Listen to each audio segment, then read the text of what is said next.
Today we are going through the process of meeting with residents from the fire on Sunday.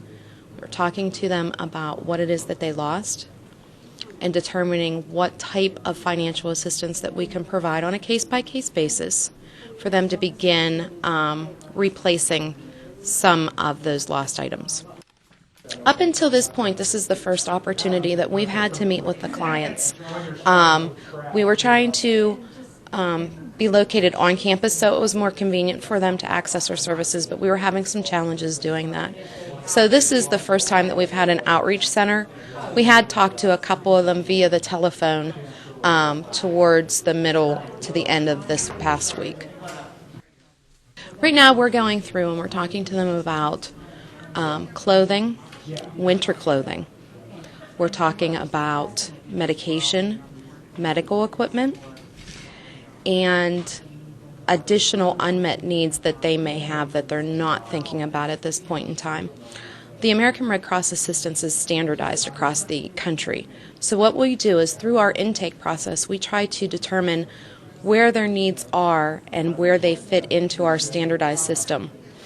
And once we've determined what those needs are, if they are indeed, they lost all of their winter clothing and they now just realize that, they don't have a winter coat, or if they've lost all of their bedding or all of their clothing, we go ahead and we use a nationalized price and provide them with a ATM/credit card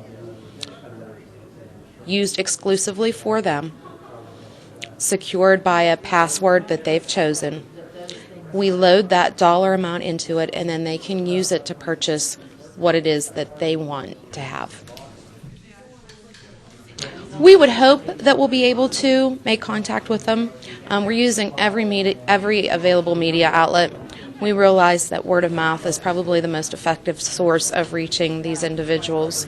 And we also will be coordinating mailing into those residents to make sure that every single one of them at least is aware of what services we have to provide to them. So we anticipated one of two things happening. We were either going to have a lot of people today and very little the rest of the time, or we would have just a couple today, but when they went back and had dinner and worshiped with their neighbors, then the next time that we do this, and it might be tomorrow, it might be Monday, it depends on the church's schedule, then we have a feeling that there'll be a whole lot more people here.